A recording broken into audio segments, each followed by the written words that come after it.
Hello, and welcome to Recent Activity, your new favorite entertainment review podcast that attempts to cover every film, every show, all at once. I am your co-host, Andrew Morgan. With me, as always, is Ed Harris's personal stylist, Mr. Shane Beauregard. How are you, sir? Better than his hair. Oh, it's all there, buddy. I thought you were all-inclusive. I'm sorry. Oh, jeez. Yeah. We'll talk His hair gets kookier in every movie I see him in. It is a luxury. Yeah, quick to play off that, he actually wore that as a joke while filming, and the director, Really? yeah, the director loved it so much she decided to that's your hairstyle. So That's amazing. yeah, leave it to Ed Harris, man. So that's not his hair, because sometimes he does grow it out like kind of weird. It was hair extensions, buddy. Interesting. Well, he's just a Barbie girl living in a Barbie world. My man, Ed Harris. Yeah. But good to talk to you, sir. Obviously, we're talking about Ed Harris because we saw Love Lies Bleeding over the weekend. As you noted, this is written and directed by Rose Glass. This is her first film since Saint Maud that came out a few years back during the pandemic period. A movie that I've heard, it's one of those horror movies where I had friends go, fuck that movie and everything it represents. And then I've heard people be like, it's an excellently made movie. So it's like, I think it's how much you just buy into the madness, which is maybe a little bit of what we're going to talk about here. I don't know. Right. With that, so apparently she just loves playing in weird genre stuff. I'm all for it. This, of course, was a movie that came out in Sundance period this year, Sundance Film Festival period, to pretty solid reviews. I'm not sure. I had to look because, as I said to you, it only made $2.76 million to this point. So I wonder if this was how wide this went. But obviously, it came out up where I am and down in Hollywood South, as we like to call it, where you are. So it's out enough. It's touching the bases. So I'm hoping that maybe that number starts to tick up, get a little word of mouth. We also, we need to hear from you later on for your side of the gentleman as you watched the entirety of that Netflix series that we talked about last week from my end. And then maybe we'll sprinkle in some other things, maybe a Shogun update from you, or the fact that both of us got, punished by being a parent and any other thing with Kung Fu Panda 4 and Irish Wish, the new Lindsay Lohan. Any of those things are on the table. We'll see what we get to. But let's start off, Shane, with Love Lies Bleeding. This is starring Kristen Stewart, Katie O'Brien, the immortal Ed Harris, as we noted, Dave Franco, Jenna Malone, a lot of people I like. This is about a gym manager, Lou, played by Kristen Stewart, who falls hard for Jackie, an ambitious bodybuilder heading through town to Las Vegas in pursuit of her dream, but their love ignites violence, pulling them deep into the web of Lou's criminal family. So far, so good with the scores on this one. 92% Rotten Tomato score with an 89 Rotten Tomato audience score. 77 Metascore, quite high. In fact, I noted, because I think I was copying over notes, I think it was just 1 or 2 points lower than Dune 2, which we were like gobsmacked over. So that's great. 3.8 Letterboxd, 7.3 IMDb. So good scores all the way around for this one. Like I said, but only 2.76 million at the box office. So I don't know how many people are going to note that they saw this movie and checking us for what our opinions are to match. But I hope that number goes up because I had a good time. Shane, where did you land with Love Lies Bleeding, buddy? I'm going to be honest with you, man. I absolutely love this film. Love right? it. Love it, love it, man. I love these just crime noir movie thriller dramas. Yeah. And not being familiar with the director's work at all, because I didn't see Saint Maud. Same. I thought she just knocked this out of the park. I loved it. I thought Katie O'Brien, who plays Jackie, who I've only seen in The Mandalorian, and that was I didn't really remember her even in that. Like, I think I remember her smile more, which is a weird thing to say. That is a weird thing. Yeah. She was in some pivotal scenes in the Mandalorian, because she was the Which one. Season? season 1. She was the one that was I forgot the villain. They finally the guy from the gentleman. I forgot the actor's name. Giancarlo Esposito. Yeah. Yeah, she was the one cohorting with him. Oh, okay. Yeah. Okay, Yeah. I'm with you.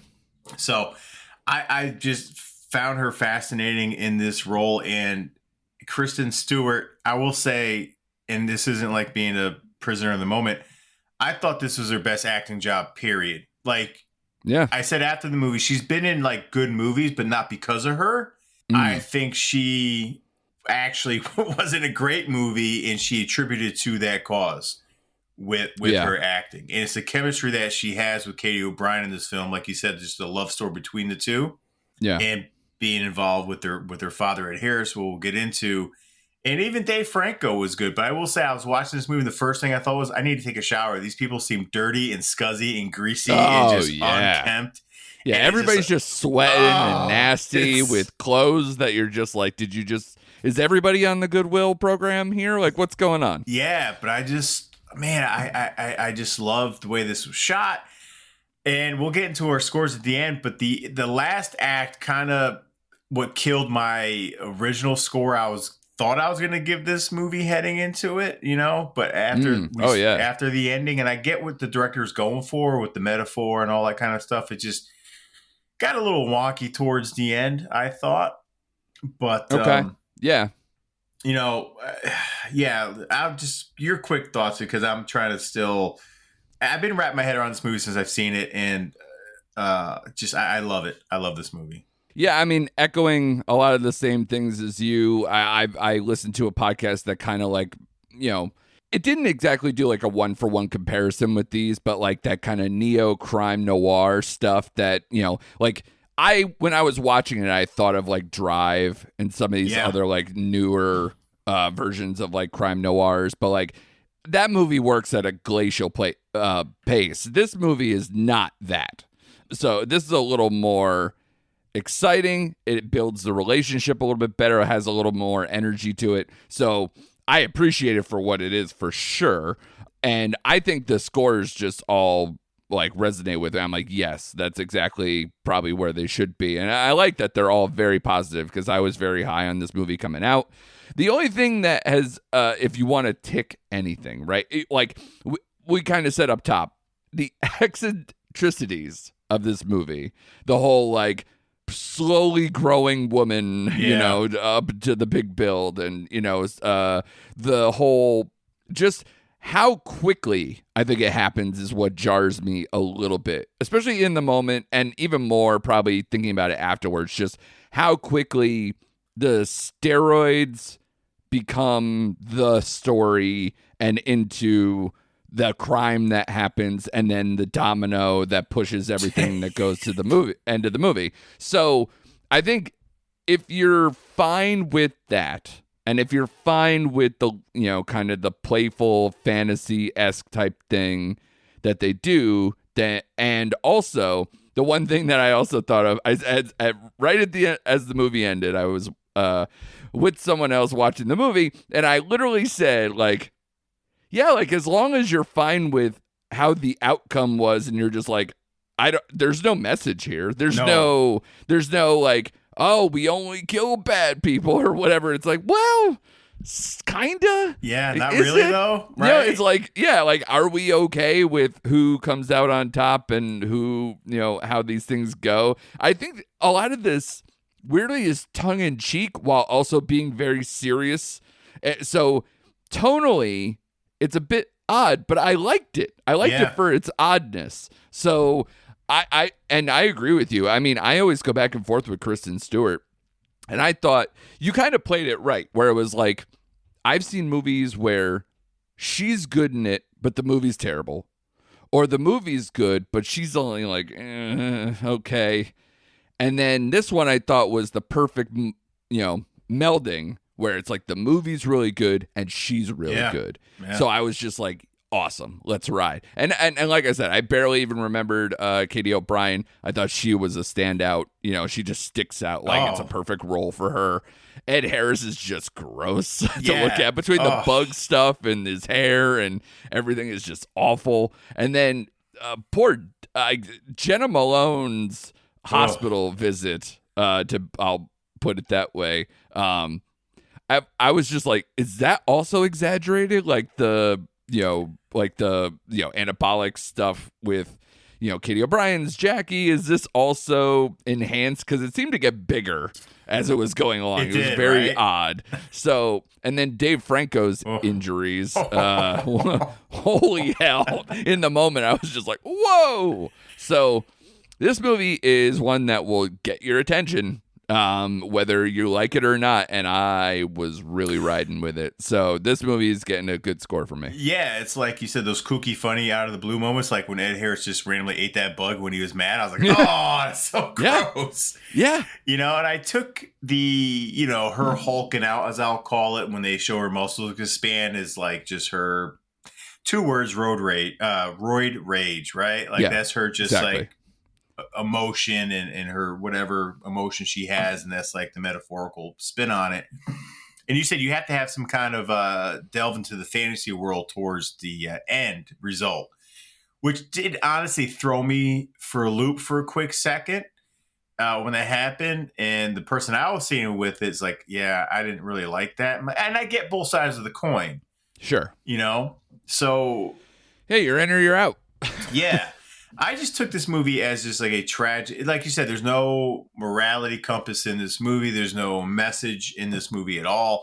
I just think their love story will always they'll always be digging themselves out of a predicament as the movie went along, as you saw in the last scene with that poor girl. Golly, that poor girl. I know. When that scene happened, I'm like, there's no way she is. And like... the way she's, and I'm like, and I just think that's how the relationship's going to be from here on out. I just don't, it's going to end. They set it up where it's going to eventually end tragically, or they're just going to run out of ways to cover their tracks. But no, like you said, it's a quick moving movie. You don't have to wait for crap to happen because it just happens really quick. So, and I'm assuming this movie's set in the 80s, obviously, from the the gym that she worked at, which that toilet scene was pretty fucking gross. So, like you said, everything is just scuzzy. Yeah, scuzzy. I just wanted a shower. Yeah. But those are kind of gyms I used to work out in back in the day, so I kind of liked it, But so you were the guy in the parking lot hitting on her. That guy was Keith Jardine, for all you old school MMA UFC fans. He was one of the original UFC fighters back in the day. Yeah, I recognize the name. I didn't recognize him. That's a good pull. Yeah. So, but no, this movie has me wanting to see more of this director and see what she has up her sleeve. And I hope this movie kind of like gets more people in the theater, or at least when it gets to a streaming service, that more people will actually find the time to watch it and get past call it what it is. Some people are turned off because it's a story about 2, female lovers. Just get over that fact and open your minds, people, because it's a worth your while film. Absolutely. I totally agree. I mean, this is right now my second favorite movie of the year, right after on the heels of Dune Part 2, which is great because now, again, the insufferable podcast episodes maybe we had over January and February where we were just complaining a lot, or if anything, only liking TV, or something to that ilk. This is a great March if we're here midway through and we got a couple of really solid gems that can go forward pretty well. So that, I think, is the great takeaway here. Did you want to throw out your score here on this one? Yeah, it's funny because you said the Dune 2. I forgot I saw Dune 2 for a second because I walked out of the theater, and my first thought was, that was the best movie I've seen all year. And I'm driving my car, I'm like, no, you dipshit, like you saw Dune. Right, so it's my second favorite film of the year so far by far. I'm actually going really high on this score. I'm giving it a 4.5, man. I would have given I would have given it a 5 if it weren't for the ending. That kind of tanked it down a 0.5 for me. Yeah. I just love everything about this film. So it's a 4.5. I can't find too many flaws for myself in this particular film. Yeah, like I said, my flaws were minimal, but like not something I can totally ignore with, the things I said earlier. But yeah, 4 out of 5 for me. Not too far off from you. It might be one of those ones that lingers even better where I go, maybe give it a little tick later on or something. But 4 out of 5 seems good. Like, actually, when I saw the 3.8, I was like, yeah, we're like right on the nose here. So, but yeah, 4 out of 5 for me.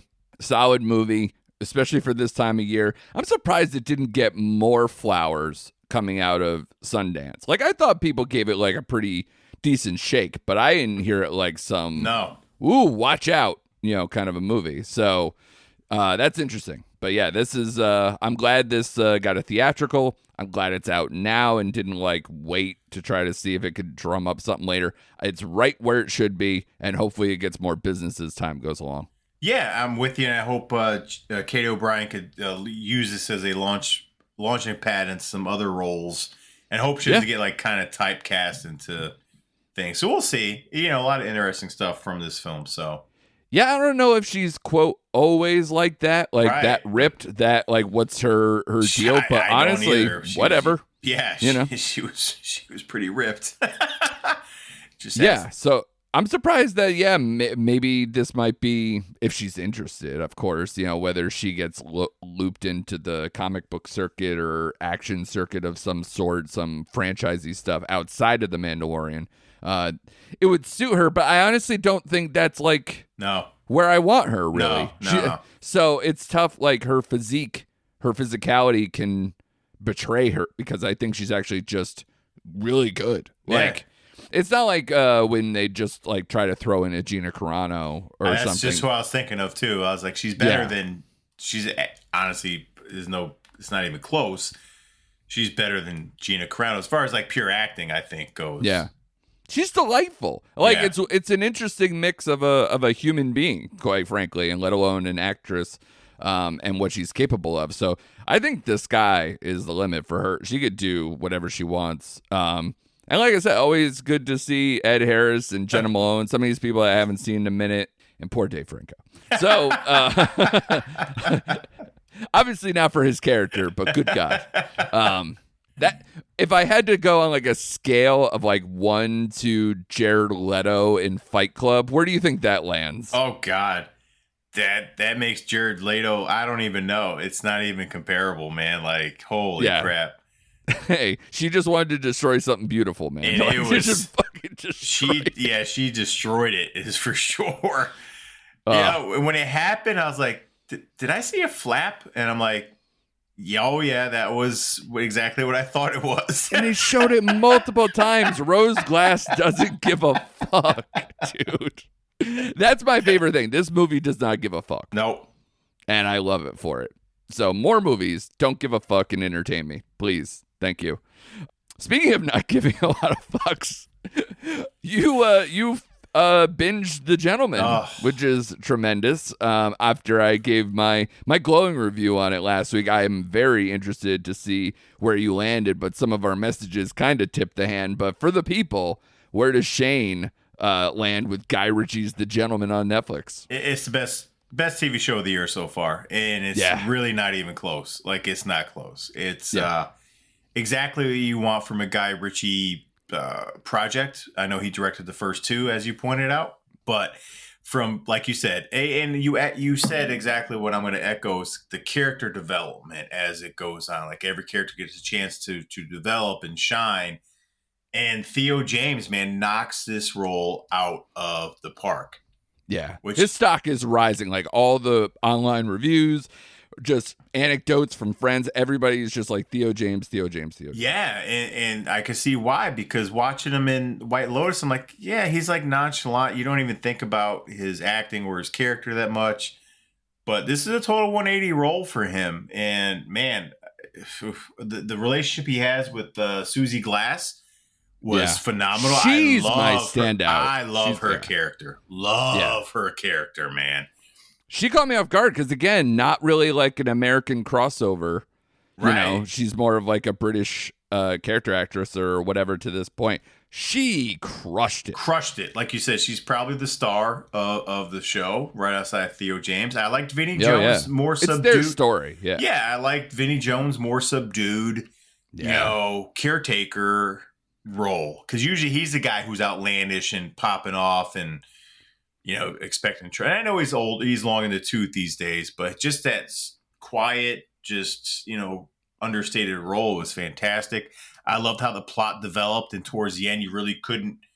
You thought it would go one way, then it zigged the other way, then it zigged back the other way, and you're like, "Oh shit, how are they going to get out of this situation?" And it just all came together in a nice, cohesive show. It wasn't any loose ends. It wasn't like, "Oh, what happened to that?" or "Why did this happen?" It just all came together great. As you said, like if this is all we get, it did its job. But I want to see more of this world, whether we continue with Theo James and Susie, or, Susie and his the Duke's expansion in this world, or we hop onto another story within this world. I'm fine either way. But, man, I've been telling everyone that will listen that you have to go see this, or you have to just sit there and watch this show. It is very bingeable. I can watch this series again and enjoy it just as much. Yeah. And especially if you're a Guy Ritchie fan, man, like this is old school Guy Ritchie to a T, man. It's absolutely. And it's funny. This shows our age a little bit. I was talking to someone from work and I recommended it to him. I was like, well, if you like old school Guy Ritchie, like he was like, what? I'm like, Snatch. He's like, what's that? I'm like, oh my God. Right. And then finally what gets most younger people is like he did the Sherlock Holmes movies with Robert Downey Jr. and they're like, oh, Guy Ritchie. I'm like, yeah, okay. Yeah. Well, live action Aladdin. Shut the fuck. Right. Yeah.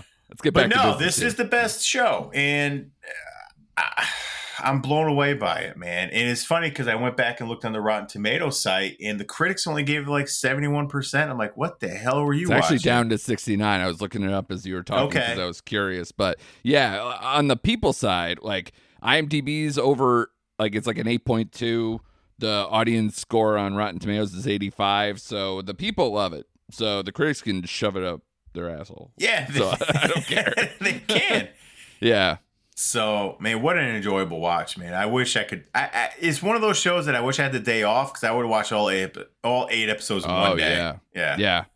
I started it late in the day on that weekend where it came out on a Saturday, and I just, kind of crushed like 4 or 5 before I went to bed. And as soon as I got up, I was like, I got someplace to be, but man, can I fit like one in here? And then kind of like slow go it's and that try kind to of nail show.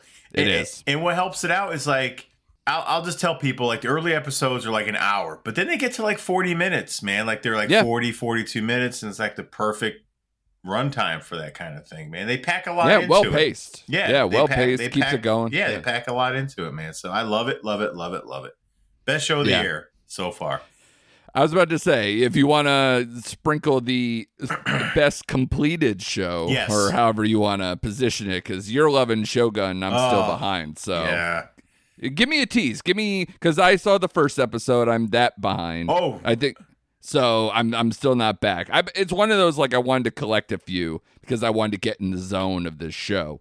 But what is it? 4 in, 3 in? Where are we? Just finished the 4th one. The 4th one is the newest one, man. And you're right in saying the most completed show because this is a vastly different show. This is more of an epic, slow-paced war culture. Just it's a lot going on in this show, man. But it is phenomenal, just phenomenal show. So it may be short-lived as far as The Gentleman is my favorite show goes, but we're getting into more action as the series is going on, more strategy going on with the Lord Tornaga, kind of separating himself from the council and the other lords, and he's kind of on an island by himself. So now he's trying to strategically set himself up, and we don't really know what he's up to, honestly. So it's a lot shrouded in mystery. We're getting a lot more of John Blackhorn, or whatever they call him in the show, the Angie. I forgot what the Angie. Is that right? Angie or something? What do the Japanese call him? I don't remember. Episode? Okay. Well, yeah. That's all right. All right. We'll call him John. So John's getting more involved. He's starting training, some naval training with the troops and all that kind of stuff, but you're getting an intense battle, like fight scenes, but a lot of strategy still right now. So it's Right. slow paced in a lot of it, but then it picks it up and it always leaves you wanting more, which is what you want from a show. Right. So the thing is, like we discussed off the mic, this is not a show you can check your phone or play Angry Birds on. Like you have Yeah. to be engaged with every conversation, because it seems like every conversation they have is crucial to the plot and what's going to be happening, or the foreshadowing of things. So Yeah. if you miss a conversation, you'll watch it seem like, how did this happen? Shit, Yeah. I got to rewind it. So Right. you got to pay attention, man. But they are knocking this show out of the park, man. I'm loving this show. Yeah, I'm looking forward to just having day off, binge it out, collect myself and get back on pace. But yeah, I was so impressed with that first episode. But yeah, it's a very it's got a lot of characters, a lot of moving parts. Yeah. You can't ignore anything in this show. You're absolutely right. So I want to be laser focused. I want to be well rested. I want an afternoon to just lock in and get it done. So I will be doing that shortly, and I will love every minute of it the way it sounds from you. So yes, not yet the belt for Shogun. Correct, not yet. But the gentleman does have the belt yes. For me, and it sounds like you at the moment. So we're good. And obviously, like we talked about it off air as well, like this weekend is also like just a heavy TV potential weekend too.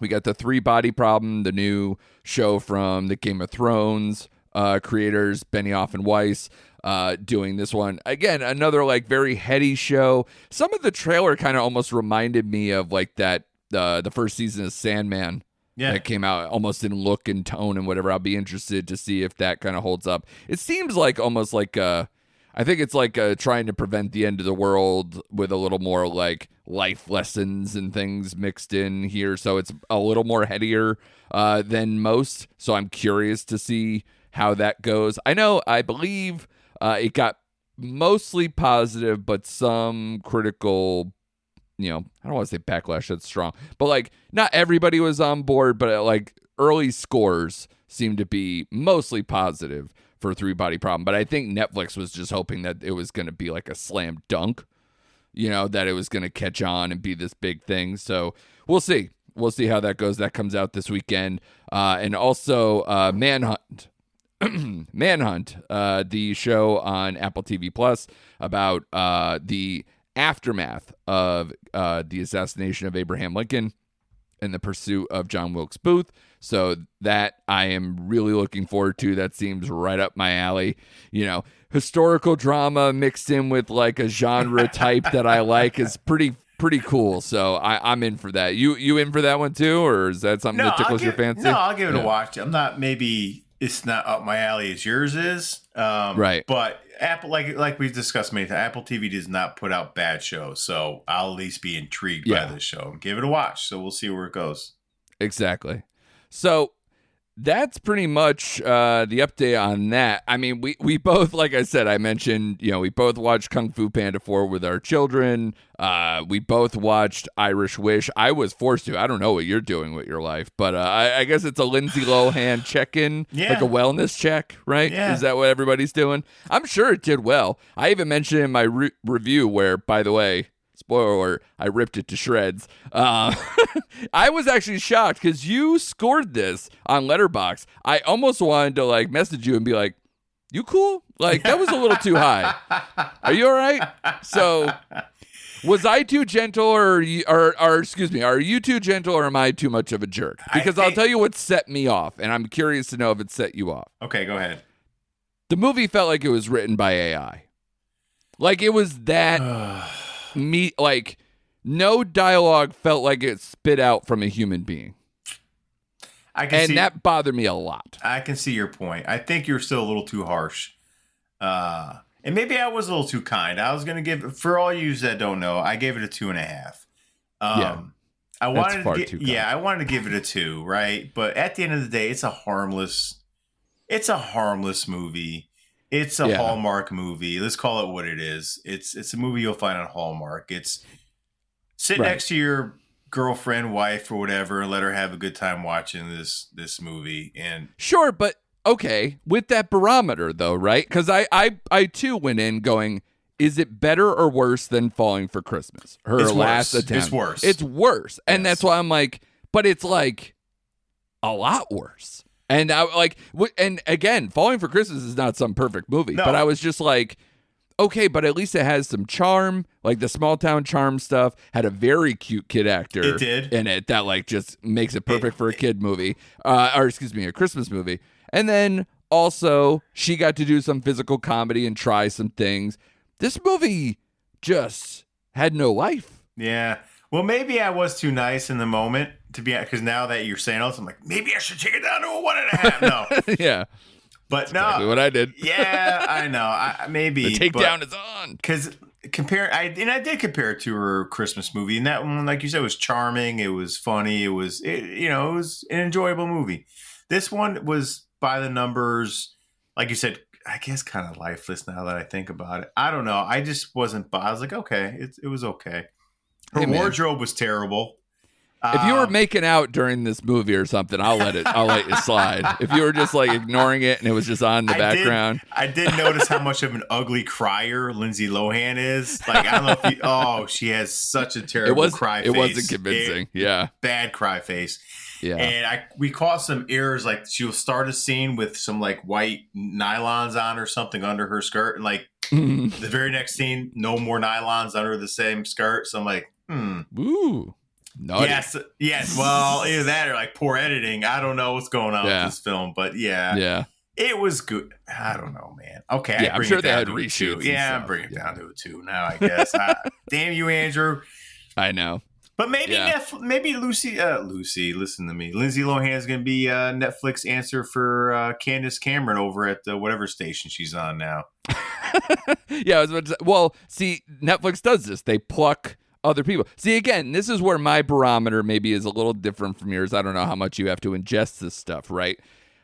Netflix, this is their job, like in a way. They pluck people from like Hallmark and Lifetime and some of these other things, stars that used to be prominent, and then they just like shine them up and put them in a Netflix thing, and it's like, we revived your career. And sometimes that actually works. Yeah. Rachel Lee Cook has done like 3 movies for them now, and she was literally doing back-to-back-to-back Hallmark movies until she did that. And now, she can kind of keep doing this. And they did that with, like I saw Gabrielle Union come back, like, and Brooke Shields and some of these other people where it's like, ooh, look, here we go. And, this one didn't work. That's all. I just think it's going to be, I said it after the movie, well, whatever station she's on now has Candace Cameron. Hallmark now seems to have Lacey Chabert, and now we have Lindsay Lohan for Netflix. And just let them roll from there, man. Like, it's fine. Yeah. Candace Cameron, if I'm not mistaken, so is she a party to her brother's religious beliefs? I think she is, but not quite as heavy-handed. Right. Not quite as heavy-handed, but in that general ballpark, yes. Because I was trying to think like those specific stations that would play something maybe with a more religious bent, but I think so. Yeah, I think that's what it was. It's called like I forgot what even channel she left. It was like American Family something. I don't know. That sounds right. Yeah. But yeah, so yeah, I just wanted to tease you on that one. And also, like I said, we saw Kung Fu Panda 4. I haven't seen a Kung Fu Panda movie since the first one, quite frankly. And this one was fine. Yeah. And Awkwafina is going to be in every voice role till the end of time. Yeah. So that's where she's going to live. My kids liked it, and that's what you're trying to get out of a kid's movie. It is what it is. I've seen all of them so far. Yeah. So where does this? This is what you come to Recent Activity for. What is Shane's Kung Fu Panda power rankings? Here we go. Number 1 is the original, and then honestly, I go 1. Yeah, 3-way tie. I go 1, 2, 4, 3. Okay. Yeah. So not the worst, but not the best. Gotcha. Correct. Yeah. All right. Hey, listen, I'm surprised they're still making them. That they're not straight to Netflix or whatever. I was shocked when I saw a trailer for Kung Fu Panda. Listen to me, Kung Fu Panda 4. Yeah. Because I saw in a trailer like this past year. I was like, oh, they're making a 4th one. Do we need a 4th one? No. But when has that ever stopped them? I like the Toy Story movies, and I heard like that they are going to do 5 probably, and I was like, stop it. You had a perfect ending in 3. 4 was okay. Stop it. Well, they're doing the same thing with Despicable Me. They're making a 4th one. So I'm like, yep. But that's going to print money. That just never ends. Because it's 4 of those plus 2 Minions movies. There was Minions and then the one where they go back in time, to the 70s, right?